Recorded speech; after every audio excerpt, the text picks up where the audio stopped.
Hello दोस्तों, good morning. आप सभी का स्वागत है मोबाइल पाठशाला के यूट्यूब चैनल पे।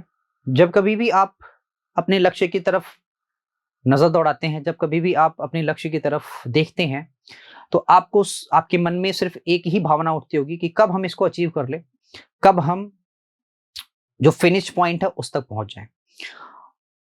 तो मैं आपको एक चीज बता देना चाहता हूं कि सिर्फ सोचने से काम नहीं चलेगा, आपको कदम भी बढ़ाना पड़ेगा। जैसे आपको फिनिश लाइन पार करनी है, तो आपको स्टार्टिंग लाइन से ही स्टेप लेना स्टार्ट करना होगा। सबसे पहले धीरे धीरे स्टेप लीजिए, फिर इसके बाद आप दौड़ जाइए, बिना ये सोचे कि हमें आगे मिलने क्या वाला है। क्योंकि अगर आप सोच के कोई चीज करते हैं, तो आपके मन में बहुत सारी चीजें वैसे ही जन्म ले लेती हैं, जिसका कोई महत्व नहीं होता आपके लक्ष्य से। ठीक है, तो मैटर जितना भी है वो आप बाद में सोचेंगे। पहले आप अपने स्टेप जो आपको लेना है उस पर फोकस करिए। बढ़ते हैं अपने वैल्यूएबल सेशन की तरफ। आपसे सिर्फ मैं इतना कहना चाहता हूं कि सेशन को लाइक करना और चैनल को सब्सक्राइब करना ये आपका काम है, बढ़ाना मेरा काम है। तो मैं कर रहा हूं। स्टार्ट करते हैं फटाफट से आज के मोटिवेशन कोट के साथ। यहां से स्टार्ट करते हैं। Failure is simply the opportunity to begin again, this time more intelligently. मतलब कहने का ये मतलब है कि ऐसा नहीं है कि जब आप फेल होते हैं तो अब आपके लिए कुछ नहीं बचा है। नहीं, ऐसा नहीं है। जब आप कभी भी आपको कोई कंप्लेन मिलती है ना, तो आप और बेहतर बनने का प्रयास करते हैं।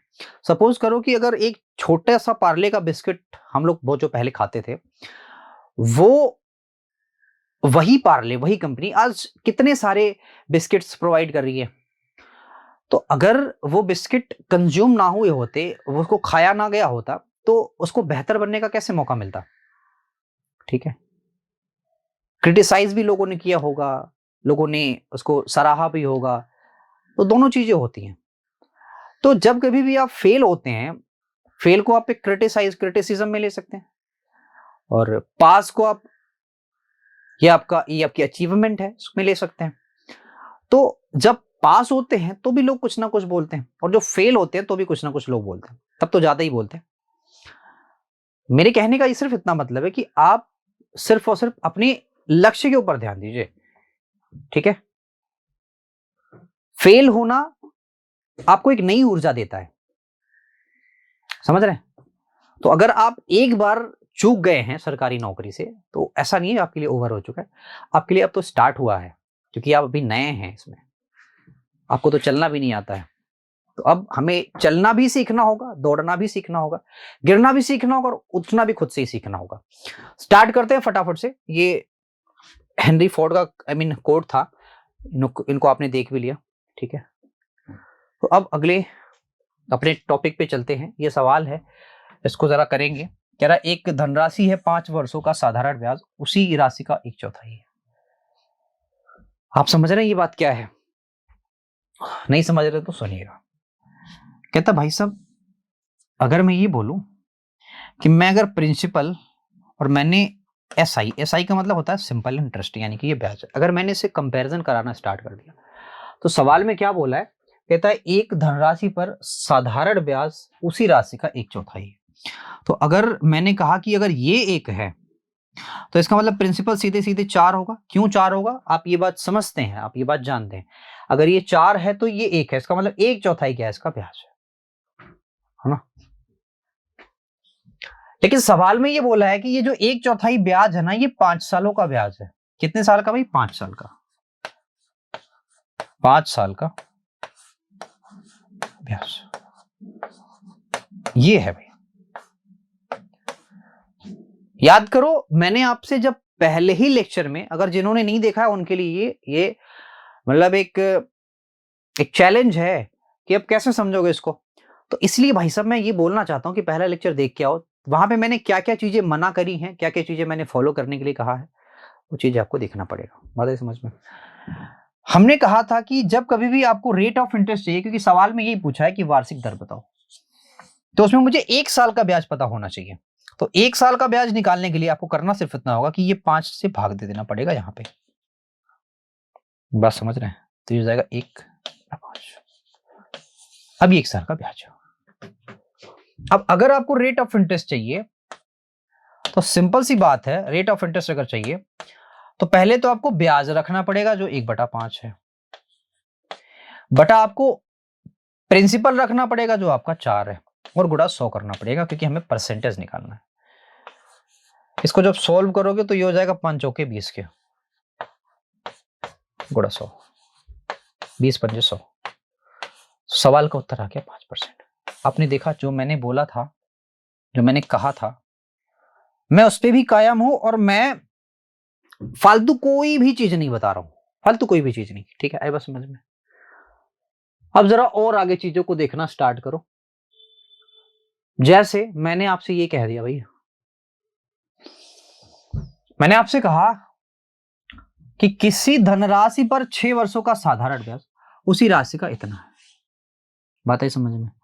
तो ये जो नीचे वाली चीज होती है ना, अगर मैं उसको अपनी राशि मान लूं, यानी कि उसको मैं प्रिंसिपल मान लूं, प्रिंसिपल अगर मैं बोलूं कि 25 है, तो भाई साहब ऐसा ही कितना होगा?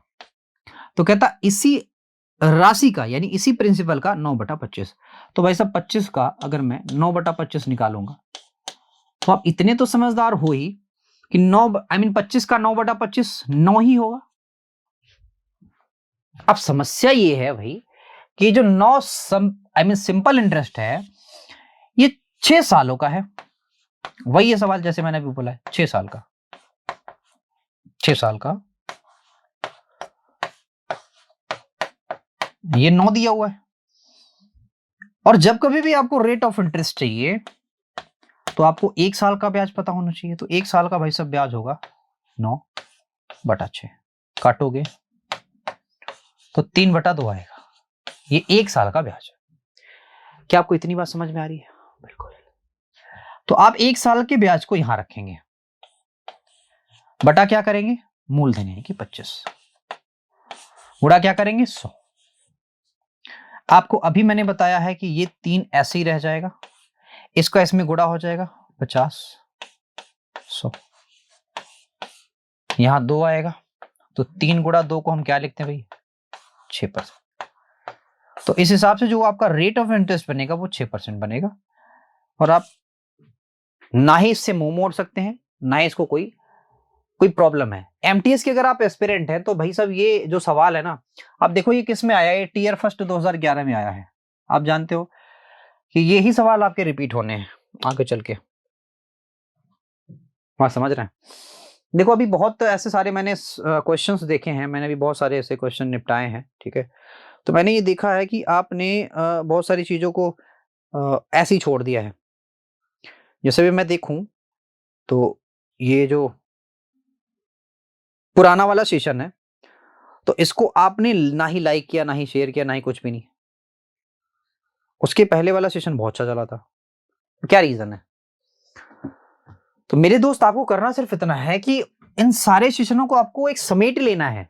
समेटना बड़ा जरूरी है। कह रहा है एक धनराशि पर साधारण ब्याज उस राशि का ये है। तो भाई साहब अगर मैं ये बोलूं कि प्रिंसिपल ही मेरा 6 है तो इसका मतलब जो एसआई होगा, अब तो आप समझ गए होंगे एसआई मेरा 1 होगा, है ना? कह रहा है कि उनमें यदि वर्षों की संख्या और दोनों ही बराबर हो मतलब ये बोल रहा है कि अगर वर्षों की संख्या और क्या बोलते हैं कि टाइम और रेट ऑफ इंटरेस्ट बराबर हो, तो मेरे दोस्तों अब मैंने आपसे कहा था आपको समझाने के लिए मुझे एसआई बराबर पीआरटी लगाना पड़ेगा। ठीक है, बटा 100। एसआई बराबर 1 था, आपने देखा था अभी। पी बराबर 6 से आपने ये भी देखा है। आर बराबर दोस्तों हमें पता है कि ये टी और आर दोनों एक ही हैं। हमें क्या चाहिए? प्रतिशत चाहिए। तो आर और टी दोनों एक ही हैं तो आप स्क्वायर कर दो, बटा 100 कर दो।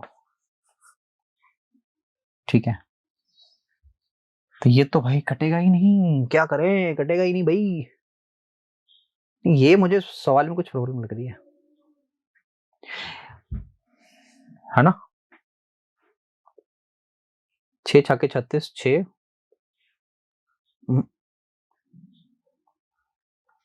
देखते हैं क्या होगा।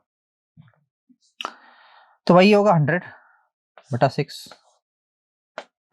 गुणे आर की वैल्यू क्या होगी दोस्तों 10 बटा रूट का 6। देखो रूट के 6 की वैल्यू आप निकालेंगे तो बड़ा तगड़ा जाएगा दोस्तों। ये आएगा 2 प्लस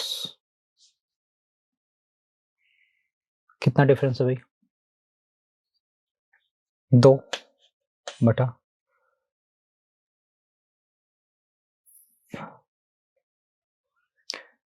तो वो चीजें नहीं आएंगी दोस्त। मुझे लग रहा है डेटा का डिफरेंस है कुछ ना कुछ।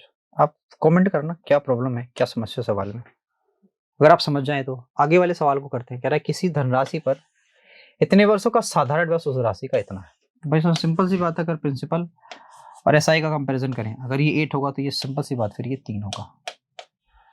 पर आप ये बात जानते हैं कि यही चीज मैंने अभी आपको करना सिखाया है।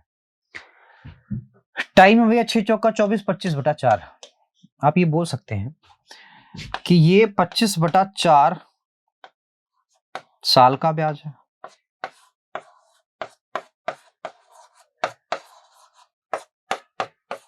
तो 1 साल का ब्याज कितना होगा दोस्तों 3 बटा।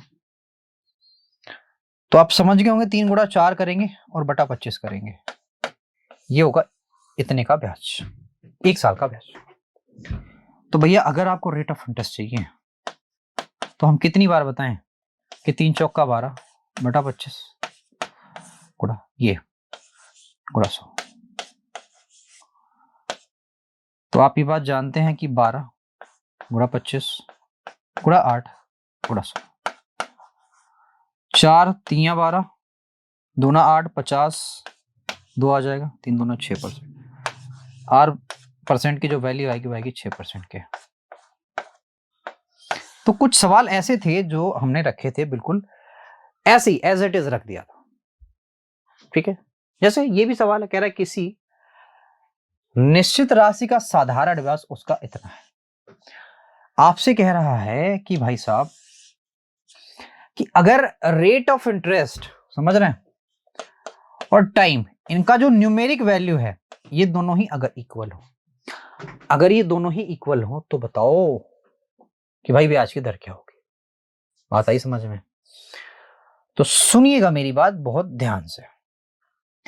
मैं ये बोल रहा हूं कि भाई मेरे कि अगर मेरा प्रिंसिपल और एसआई इनका मैं अगर रेशियो लूंगा तो प्रिंसिपल अगर मैंने 25 लिया तो एसआई 16 आएगा। अब भैया लगा लो एसआई बराबर वही पी आर टी बटा 100। हालांकि लग उससे पहले भी जाएगा लेकिन मैं आपको सिंपल ही चीज करना चाहता हूँ 16। पी को इधर कर दोगे तो ये हो जाएगा बटा 25 के। 100 को उधर कर दोगे तो होगा इतना। अब मैंने पी और आर को बराबर कर दिया तो एक काम करो टी की जगह आर रख लो। इसको सोल्व करोगे तो भैया आएगा ये 400 आएगा 5। 400 नहीं आएगा ये 40 आएगा सॉरी 40 बटा 5। ठीक है 5 8 40। तो आर परसेंट की भाई साहब जो वैल्यू आ गई वो कितनी आ गई 8%। बोलो हाँ या ना।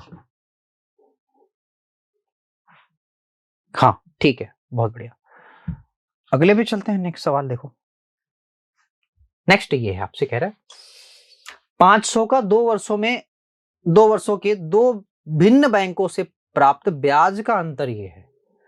समझ रहे हैं। तो कह रहा है कि उसकी ब्याज दरों का अंतर बताओ। समझ रहे हैं।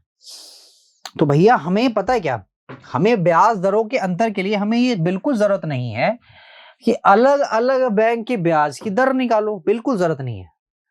आपको ये बोल रहा है भाई कि 2 वर्षों के जो ब्याज का अंतर है ना वो इतना है। हमें क्या चाहिए 1 साल के ब्याज का अंतर चाहिए। अगर हमें रेट ऑफ इंटरेस्ट निकालना है 1 साल के ब्याज का अंतर चाहिए हमें।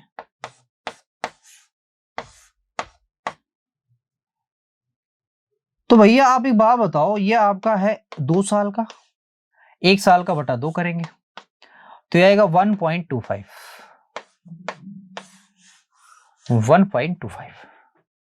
समझ रहे हैं, ये ब्याज का अंतर है। अब आपको अगर रेट ऑफ इंटरेस्ट चाहिए तो सिंपल सी बात है भैया, हमें सिर्फ 1.25 कर दो यहाँ पे, बट आपको यहाँ पे प्रिंसिपल कर देना है। प्रिंसिपल है 500 और गुणा हो गया 100, ये कट गया, 5 से काटोगे तो वैसा पॉइंट आएगा, 25 आएगा, यही आपके परसेंट का डिफरेंस है। समझ रहे हैं, इतना ही डिफरेंस आपके परसेंटेज का, बाकी और कुछ भी नहीं। मजा आया? चलो अगले पे भी मजा उठाते हैं। कह रहा प्रभात ने एक बैंक से कुछ राशि 8% वार्षिक ब्याज की दर से उधार ली और वही राशि उसने 12% आशीष को उधार दे दिया। कहता है कि यदि 12 वर्षों के बाद उसको 960 रुपए का लाभ प्राप्त हुआ। भाई ये 960 रुपए का जो ब्याज प्राप्त हो रहा है, किसको? प्रभात भाई साहब को। ये क्यों हो रहा है? क्योंकि उन्होंने ऐसा किया, उन्होंने खुद काम ना करके पैसे को काम पे लगा दिया। आजकल बहुत चल रहा है एटी मनी, पैसे को काम पे लगाओ। तो पैसे को काम पे लगा दिया उन्होंने, और कैसे काम पे लगाया? बड़ी समझदारी से लगाया।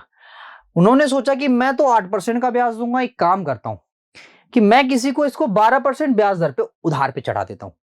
तो उससे होगा ये कि जितने पैसे मेरे पास आएंगे उसका 8% तो मैं बैंक को लौटा दूंगा, बाकी का 4% का जो प्रॉफिट होगा वो मैं रख लूंगा। बात आई समझ में? बाकी का 4% का प्रॉफिट मैं रख लूंगा, बस इतना ही है, बाकी कुछ भी नहीं है। तो भाई मेरे, आपको 4% का प्रॉफिट हो रहा है, ये बात सिंपल सी पता है, लेकिन ये 12 सालों तक हो रहा है और सिंपल इंटरेस्ट के हिसाब से हो रहा है, तो कुल मिला के 12 चौके 48% का आपको प्रॉफिट हो गया। बस इतनी सी बात है। सवाल में बोला कि ये 960 रुपए के बराबर है। 48 दूना मेरे दोस्तों 96 होता है 20 का। 1% की वैल्यू कितनी हो जाएगी दोस्तों? 20 के। तो 100% की वैल्यू कितनी हो जाएगी दोस्तों? ये भैया 2000 के। अब बताओ, ये सवाल जितना कठिन दिख रहा था, जितना लंबा दिख रहा था, उतना लंबा हुआ नहीं? हुआ। और हुआ क्यों नहीं? इसके पीछे भी लॉजिक है। लॉजिक ये है मेरे भाई कि आपने सवाल में जुगाड़ लगा दिया। ठीक है, ये सवाल देखो, कह रहा है कि दो राशियां मेरे दोस्तों बराबर है, 2 वर्ष और 3 वर्ष के लिए 8% ब्याज दर पर साधारण ब्याज उधार ली जाती है। कह रहा ब्याजों में अंतर ये रहा। देखो दोस्तों, अगर हमारे पास दोनों प्रिंसिपल बराबर होते हैं, यानी P1 बराबर P2 होता है, अगर प्रिंसिपल बराबर होते हैं तो याद रखना, मैं सिंपल सी बात कह रहा हूं कि ब्याज में जो अंतर होगा वो R1 T1% minus R2 T2% इसी के बराबर होगा। सवाल में बोला कि ये तो 56 है, ब्याज दरों का अंतर तो 56 है। अच्छा भैया, आप ये भी समझ रहे हैं कि जो रेट ऑफ इंटरेस्ट है वो दोनों के लिए सेम है। ठीक है भैया, इसका मतलब जहां मैंने R2 लिखा वहां R1 हो जाएगा, R1 हो जाएगा। ठीक है, तो भैया इसके लिए 8 रख दो और वही चीज ले लो कॉमन, क्योंकि हमें पता है कि ये R दोनों जगह है, तो वो कॉमन हो जाएगा। यहाँ पे 3 साल लिख लो, यहाँ पे 2 साल लिख लो। टाइम ये हो गया 56 के। आप सिंपल सी बात समझ रहे हैं कि वो सिर्फ 1 ही आएगा, तो 8% की वैल्यू आ गई 56 के। 8 सत्ते 56 हो गया 7, 1% की वैल्यू हो गई 7 के। तो भाई मेरे, अगर मैं 100% बोलूंगा कि 100% की वैल्यू क्या निकलेगी, तो ये निकलेगा 700 के, ये निकलेगा 700 के। और वही तो आपसे पूछ रहा था 100% की वैल्यू क्या होगी। नेक्स्ट अगले पे बढ़ते हैं। नेक्स्ट अगला सवाल देखो, कह रहा है ए, बी और सी ने कुल 1200 रुपए का ऋण लिया। बी ने 14% प्रति परसेंट ब्याज की दर से लिया, सी ने 15 वर्ष लिया। ए द्वारा एक वर्ष में दिया गया कुल ब्याज कितना है? 172 रुपया है। तो आपसे बोल रहा है ए ने लिए थे, कह रहा है ए ने कितना लिया था?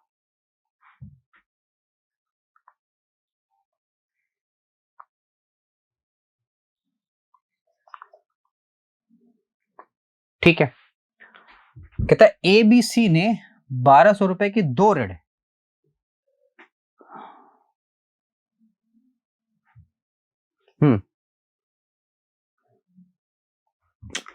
सुनो मेरी बात जरा ध्यान से, मैं ये बोलूं 1200 रुपए के 2 ऋण, ये प्रॉब्लम है।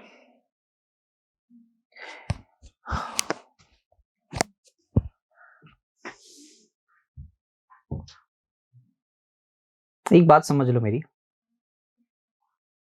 कि आप ये बताओ कि ये जो 172 है, ठीक है, ये 1200 रुपए का कितना परसेंट है?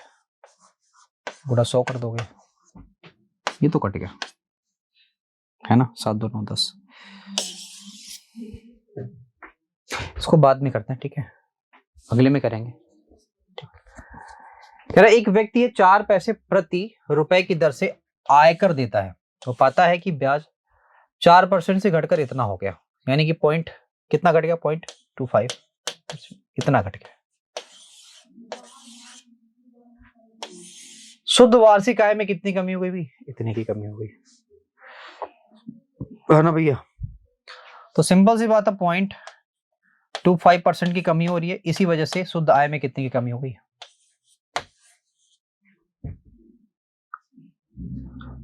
ठीक है, तो भैया हमें क्या करना है, 200 का गुणा करना है, हो जाएगा 200 गुणा करना, 25 दूना 50, नहीं भैया हमें 400 का गुणा करना पड़ेगा, 400 का, तो 2500 का 100 हो गया, तो ये 100% अब हो गया, यहाँ पे डेसिमल लग जाएगा। 400 करोगे 00 हो गया, 8 चौका 32, 2 4 चौका 16, 3 19, ठीक है।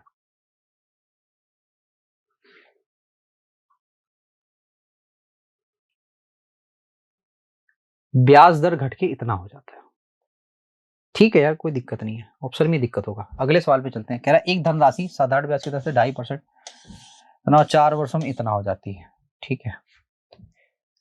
तो भैया आप जानते हैं कि इन दोनों को हम डिफरेंस लेंगे तो सिर्फ और सिर्फ वो ब्याज ही होगा, और कितने साल का ब्याज होगा, तो 1.5 साल का, यानी 1.5 साल का मतलब 3/2। इन दोनों का डिफरेंस लो तो पॉइंट का 2 0, यहाँ 5 आ गया, यहाँ कितना है 5 ही है, ठीक है जी। तो 1 साल का ब्याज कितना होगा, अब एक काम करो 2.5 साल का ब्याज निकालो, तो 2.5 साल के ब्याज की जगह मुझे 3 से काटना पड़ेगा, 3 से काटूंगा 3 3 9। क्या पूछ रहा है, रेट ऑफ इंटरेस्ट पूछ रहा है, तो आप एक काम करो पहले 2.5 साल का ब्याज निकाल लो, 3 से काटो, 3 एकम 3 5 15, तो कटेगा ही नहीं, सॉरी 3 एकम 3 3 8 24 3 चौका 12, ठीक है। तो ये हो गया 1/2,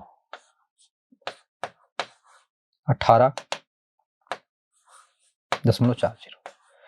आप 5/2 निकालोगे तो 2.5% हो जाएगा, 2.5 वर्षों का ब्याज हो जाएगा, 5 का गुणा करो तो 0 हो गया, 5 चौका 20 के 0 हो गया, 8 पंजे 40, 2 42 के 2 हो गया, 5 एकम 5 और 2 7, तो 72 रुपये भाई साहब ब्याज आ रहे हैं। 72 रुपये ब्याज आने का मतलब ये है कि 60 घटा दो तो 940 रुपये क्या हो गया, उसका मूलधन हो गया, ठीक है। 2.5 वर्षों का ब्याज ये है, तो 1 साल का ब्याज कितना होगा आप जानते हैं, गुणा 2 कर दो, अरे यार कुछ नहीं, पीआरटी लगा देंगे है ना। तो 2.5 साल का ब्याज कितना है, 72 रुपया है, ठीक है, गुणा 100 कर देंगे, और पी को इधर कर दो यानी कि 960 गुणा, और ये टाइम को इधर कर दो 5/2, है ना। तो आपको क्या चाहिए, रेट ऑफ इंटरेस्ट चाहिए, ठीक। देखो भाई ये तो ऊपर चला जाएगा, तो 72 दूना कितना होगा, अब जो भी होगा अब उसको हम बताते हैं अभी, ठीक है। तो ये 0 से 0 कट जाएगा, 5 से गुणा करोगे तो ये हो गया 48,480, है ना। इसको ऊपर कर दोगे, अरे यार कोई मिला के काट पीट के आंसर ले आना, कितना होगा, मुझे लग रहा है 2.5% आएगा, करके देख लेना, 2.5% ही आएगा, ठीक है। कह रहा है एक धनराशि साधारण ब्याज पर 2 वर्षों में इतना हो जाती है, 8 वर्षों में इतना हो जाती है, तो भाई सब दोनों को अगर हम डिफरेंस लेंगे दोनों का तो आएगा 6 साल का ब्याज, 6 साल का ब्याज आएगा। और जो 6 साल का ब्याज होगा वो कितना होगा, पहली बात तो 600 1600 यहां से है, और भाई साहब कुल मिला के मुझे लग रहा है 2600 यहां से है, तो 2600 इसको भी जोड़ लो, तो कुल मिला के कितना ब्याज आ रहा है, 0 0 6 6 12 के 2 4200।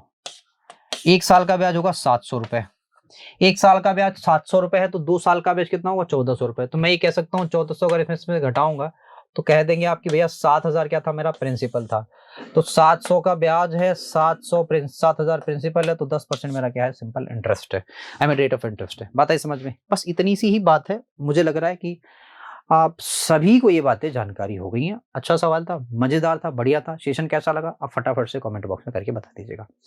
आज इतना ही रखेंगे भाई, मिलेंगे अगले लेक्चर में। तब तक के लिए इतना ही। Thank you very much. Bye bye. Take care.